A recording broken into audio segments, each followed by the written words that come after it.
Greetings everyone, my name is FlareBlitzed and welcome to Selene Apoptosis. A beautiful stranger appears at your doorstep. Will you let her in? Dive into erotic nightmare and decide the fates of those around you in this free, mystic thriller visual novel. Yeah, this is a horror game as well, so put that in the title. The sound was driving him crazy. Monotonous, muffled thuds was resonating throughout his head with dull pain. The pain wasn't too strong, nothing unbearable, but that sound.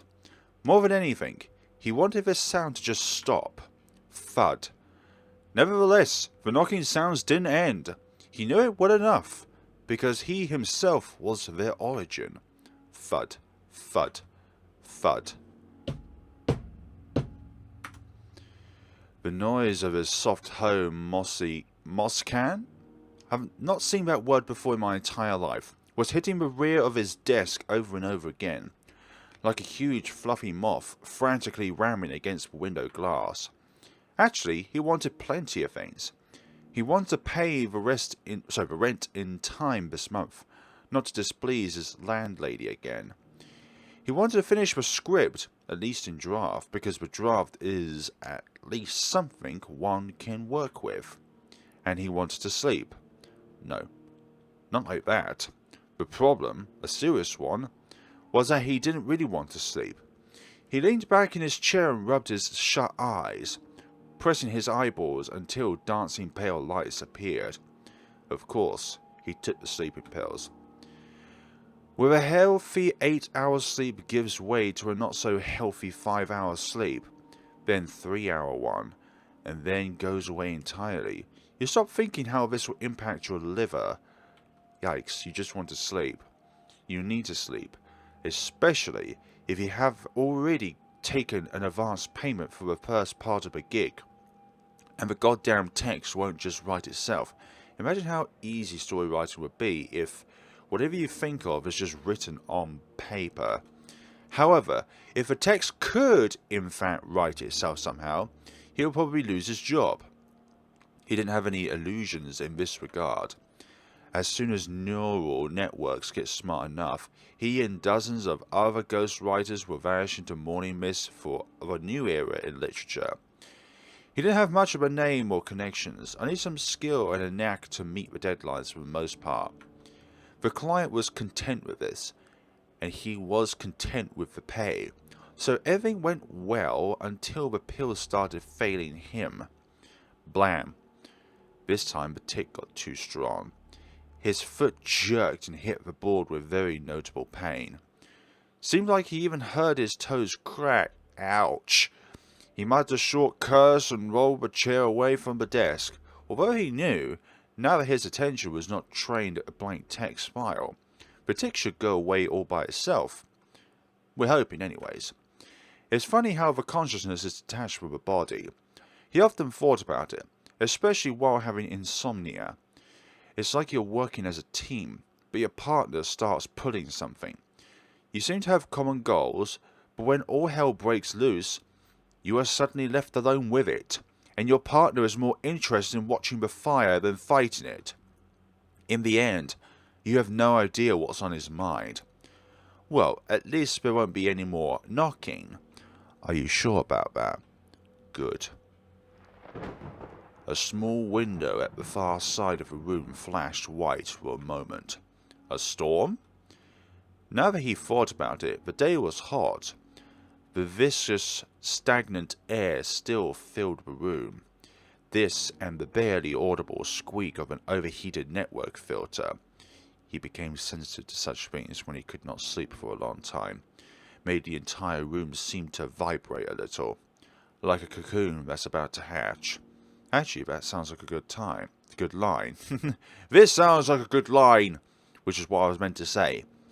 He rolled back to the table and was about to write that thought down, but paused over the keyboard. He remembered the individual words in the general idea, but the sentence had already slipped away. This time, the white light seemed to fill the entire room, the storms getting closer. Then a thunder followed, resembling a low gut roar of something large and famished. Good Lord. He called to God way too often for someone who never goes to church. Just a habit he inherited from his mother. A furious patter of raindrops pounded on his window. Is the window open or is that just my eyes? I think that's just the design of a window. There's no way he could work like this. Not now, but maybe it's for the best. Since he was a little boy, he slept well during the storms. I could never sleep well during storms. Had to seize the moment. He groped for a jar of sleeping pills, always good to have your working tools at hand, popped the pills into his mouth, and opened the window to hear the steady patter of the rain.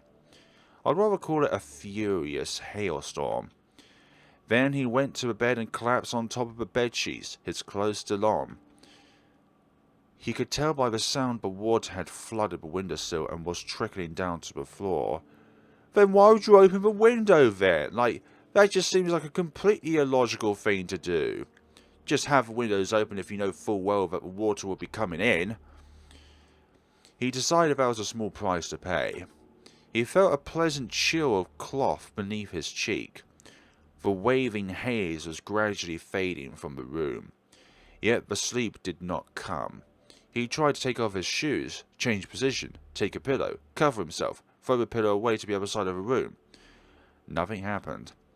He just laid there with his eyes closed, and though his closed eyelids felt heavy, he knew it was an illusion.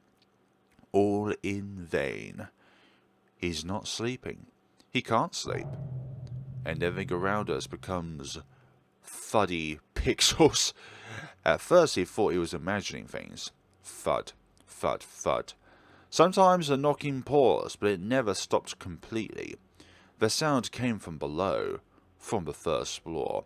Someone was banging insistently on the door, and with each thud he could feel the rage building up like a tight knot of pain around his stomach. He is trying to sleep.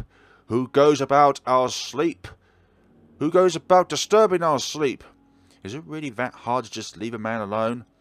At least at night? At least in the house that he pays for? Specifically so that nobody would bother him? I prefer to keep myself in complete isolation away from the rest of humanity. Because humanity is the venom itself. And I am the exception. I keep myself to myself. Whichever way you think about it. He opened his eyes. Easy, just he thought. Sprung to his feet and ran down the stairs. And something was boiling inside him. Halfway to the door, he took a turn to the cupboard and pulled out an old baseball. No! He wasn't likely to actually use it. He asked himself if he would. As he reached for the door handle, no, he certainly wouldn't. But he's angry, and he wants the night guest to learn it. What the hell? The rain was still pouring, or rather it was actually getting stronger. As his mother would say, and the floodgates of heaven tore open. His mother used to say a lot of things. That was on the list of reasons. Why he had to overpay for a separate house where anyone could start banging the door in the middle of the night. A cat, for example. What the hell? Maybe his wishes will come true. He said it again, this time aloud. Ah, a cat was standing on his porch. She looks like a purebred British Shorthair in all respects, except for the colour. Aside from the smoky grey head, she looked as if she was dropped into a vat of white paint, and then the lower part was dipped into black one. Wet fur clung to her small, rather skinny body, draping in water. The cat had probably slipped into the house as soon as the door opened, but instead she froze, as if waiting for the host to say something. Anything. Now then. Question. Do we let her in, or do we refuse? Well, I think everyone would say let her in, so I'm going to refuse. This isn't his house. Maybe he pays for it, but it's not his house. And even if the house was his, would anything have changed? It's easy to put the blame on the landlady. The landlady would have a fit. And he would have to find a new hole to crawl in and forget about the deposit too. But was she the real problem? No. The problem was that he couldn't even take care of himself. Taking care of someone else is a much bigger task, even if it's just for one night. No. I'm sorry. I can't let you in. She must have just sunken her head to dry off, but he thought she nodded. I understand. With the door lock clicked, he felt a pain of guilt. Did he do the right thing? He had no answer. He should have put some bedding for her on the porch, he thought, but a sudden wave of fatigue swept him off his feet. He somehow made it to the living room and collapsed on the couch. The body, too light and too heavy, fell through the unholstery fabric, the felt layer, the row of compressed springs, the wooden frame. He kept falling into the pitch blackness until it closed over him like a smooth dome. He wasn't dreaming. And then, fix it? Wait, what? No. We're back to this choice. No, we refuse. Now, this is the message that we heard from him and proclaimed to you. God is light, and in him there is no darkness at all. First epistline of John 1, verses 5. What do you mean by fix it? Nothing to fix. I'm not going along with this. No, I'm not fixing that, okay? Is this just going to keep repeating itself until I select yes? No. Allow me this choice of not going with the flow. Let me be the end of this cyclical nature. I mean, okay. Like, if we're forced to do this, then yeah, let her in. It was cold outside, much colder than one might think. He didn't feel angry anymore. Alright, come in. He stepped aside, freeing the doorway. The cat didn't move. What? You don't want to? He was about to say, fine then, close the door, go back to the second floor, and lie in a suffocating half-sleep until morning. But he finally realised what was wrong. The bat. He threw it on the sofa, but missed. The bat clattered on the floor. The cat followed into the darkness with her round yellow eyes. The sounds didn't frighten her. He sighed. I won't hurt you. Come in if you want. The cat rose her eyes at him. For the first time he actually saw and couldn't help admiring how big and yellow they were. I wish we could see her big yellow pearly eyes. The cat's pupils were also large and incredibly round, like 2 full moons in an eclipse. But she smiles as well. Just as he was about to close the door for the second time, the cat murmured something and fluttered to the house, batting him with her wet head as she passed by. He smiled. Strictly speaking, at this very moment his line had ended. If the landlady found out, and he was sure she would, he'd have to look for a new place to live. There are too many lonely, bored seniors in the neighbourhood who have only 2 pastimes, observing and reporting, and it doesn't really matter what or to whom. Well, it's fine. Maybe he'd leave the suburbs. Maybe he'd move to an apartment since him getting privacy didn't work out anymore. The rain was getting stronger. He closed the door. The cat explored the house with cautious curiosity, stopping by different objects as if trying to understand their purpose. Watching it was amusing. So amusing that he forgot about the stain. The stain, you say? When he remembered, it had already spread out. A dark spot of water in the place where the cat clung to him. He pulled the wet cloth away from his body and stared at it blankly for a moment, then almost groaned aloud. The cat was soaked, so she probably got a lot of dirt in the house. No! He decided not to turn on the light. He had enough disappointment for the night. Instead, he went to get a towel. Alright, come here. The cat turned her head to the voice and froze in place. She was examining the TV, the lifeless black mirror of a plasma panel in a liqueur frame that he hadn't even touched since moving in. In reflection, the cat herself looked back. She gave him a long, appraising look. and then with a sudden eagerness, trotted towards him, driftily avoiding the obstacles. He was surprised. Maybe the cat decided he was more interesting than the TV, or maybe she still respected the host's will. Anyway, he felt grateful. Finally, someone he could actually negotiate with. Suddenly he thought how nice it would be to crawl under the blanket with a warm ball of fur. It would surely have helped him to fall asleep.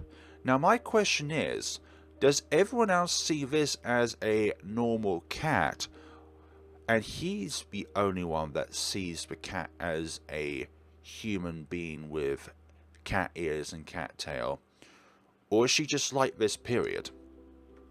As a child, he had a cat. Grey, huge, brash, immensely ugly, and equally beloved. He often fell asleep hugging him. The cat's name was Timo, and he faded into a June night many years ago. The cat bumped her wet head against him once more.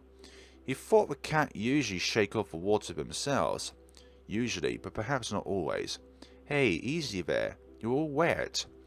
The cat looked up at him with her moon-shaped eyes and murmured something again. Do something about it then. Okay, he smiled and got to work. If you stop moving, then we wouldn't have this predicament. He had to squeeze the fur thoroughly, so the towel soon turned into a wet rag. Should he? Okay, we got ourselves another predicament. Is this going to be another error? Never mind. This can wait. Or... Nah, let's bathe the cat. That won't do. I'll give you a bath. As he carried her to the bathroom, the cat stayed still in his arms, a warm and incredibly light body pressed against his chest. He was expecting the cat to bring out the claws at any moment. Maybe as he opens the door. Now? Or as he turns the light on. Maybe this time. Still nothing. The cat glanced around the new room and looked at him again with her intelligent, almost human-like gaze. Not a single muscle in her small body moved. She was curious, and that's about it. She trusts me. He was about to ask her if she knows where they were and what was going to happen next, but that was just too much. So, it shouldn't be very difficult. The two of us can manage this. What do you think? He read somewhere a cat should get used to the new surroundings before bathing. Yeah? Fear is born out of the unknown, and in that regard, people haven't gone too far from cats. Exactly. New scents, unfamiliar objects, and the splashing of water. These are just shadows under the bed that will fall back if you get a better look at them. He carefully puts the cat on the floor. She looked around the room again and returned her questioning eyes to him. Seems like she got comfortable enough. He turned on the water in the shower and felt a gentle touch. The cat was already loitering around his feet. She was curious indeed. The shower isn't so bad as compared to the rain, is it? The joke came out a little awkward. He felt embarrassed, and he didn't know why. Oh, yeah, some mosaicing is involved there. Now, I may do my own censoring too. She's just a cat. Maybe it was because of how the water glistened on her skin, or how she was looking at him from under half-lowered lashes. She was actually watching. He met her eyes, and each time felt shame burn through him. But that shame was thick and sweet. He was a little dizzy. His hands slid over her smooth wet skin, and each time he would ask himself, was it really necessary? Then he would feel her eyes on him, and his thoughts would melt running down her thighs with the lava disappearing between her neat toes. The bathroom shimmered molten bright, pulsating with light, or darkness, depending on perspective. He felt himself losing his balance, and pulled his hand away, but she returned and pressed it to the wet hot skin, covered in a soapy veil. She guided it. Okay. What was that laughing there? He couldn't remember how he ended up in the living room again. The cat was napping peacefully in his arms. He absently ran his hand down the cat's wet back, tracing the bumps of her spine with his fingers. I should get you some food. Let me see what I have. He got up, not without a little difficulty. The body felt unusually heavy and unwieldy. He had to give the cat something to eat. He would lie down afterwards and then, hell, maybe he'll even fall asleep. Maybe he should have gotten a cat from much earlier, a ball of fur with pale of moon eyes and a velvety voice that he could always negotiate with. And that's about it. That's kind of funny. He could have avoided all of that suffering if he only had a cat. And what do we have in here in the kitchen? Oh, a little animation sequence. The kitchen blurred before his eyes. He got to the refrigerator and opened it, squinting from the light and leaning on the door way harder than he was supposed to. If the landlady was around at the time, she would have told him exactly so. Don't even open the door. After all, this is her house and her refrigerator, and everything should be neat and tidy in case she had to move new tenants in. Perhaps the landlady would have even warned him about the milk. The milk itself is completely harmless, unless, of course, you are allergic to lactose. But there is a special kind of lactose-free milk, right? There is indeed. But there's also the case that the milk can be harmful if you let the time expire on it. What matters is the bottle. Bottles, much like cats, can vary greatly, but this particular one was made of glass. If only the landlady was here, she would probably have told him not to touch the bottle, because he's falling on the floor, and the bottle might break, and then the milk will spill, and then he will have nothing to feed the nice cat he found, or rather, it was her who found him, and very timely, because he was lying on the floor. He had been lying there for some time, and would have been lying still if he hadn't felt the light touch of something hot and rough on his cheek. It was almost like a dream, although, of course, comparing sleep with fainting is not very correct. Not very comfortable, I was about to say. No matter how you look at it. The floor beneath him was surprisingly hard, cold, and wet. He felt all of those three qualities clearly, and was afraid to imagine what would happen if he tried to move. But he had to move one way or another, at least to see what's up, because something hot and rough was still sliding up his cheek, gradually creeping up to his ear. He felt a warm breath, and then a curious bite. Hey now! Ouch! He jumped on the spot. A shadow rushed to the side, and then calmly began to lap milk from a puddle. So that's what you wanted then, the milk itself. And you do indeed have cat ears and a tail. The cat? What are you doing? The cat looked at him briefly and licked her lips. So you speak as well, dear cat.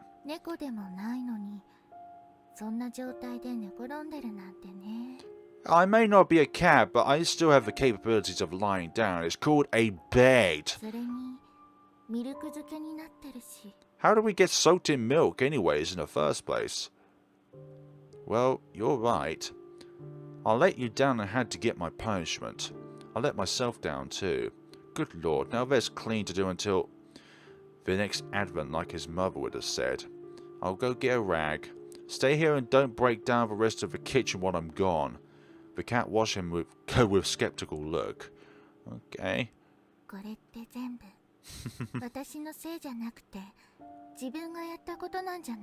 Stop thinking that we're causing the trouble. Besides, who's your previous owner? Or maybe we're just a figment of our imaginations. When he returned with the bucket, the cat was gone. How? What? What's up with the cat? The Theatre of presents how to bake. In the kitchen, something exciting is happening. Take you will need a blade. Did you take the pills? Scratch out the entrails. The Egyptians widely used honey for embalming and preserving food. Later, the recipes were adopted by the Greeks. Also add a teaspoon of apricot jam, a walnut, and a little cream. So what is going on in the background? It looks very morbid. Before baking, put a teaspoon of butter on top of... Microwave for 5 to 7 minutes at full power. Don't listen to them scream. Oh my gosh, there was a head inside the microwave. Bon appetit! I have to go through that frame by frame to see what's going on. Ah, this is the end. Thank you for playing. This is the end of the teaser. Please add Selene Apoptosis to your wish list and share your thoughts with us in the discussions. Selene Apoptosis on Steam.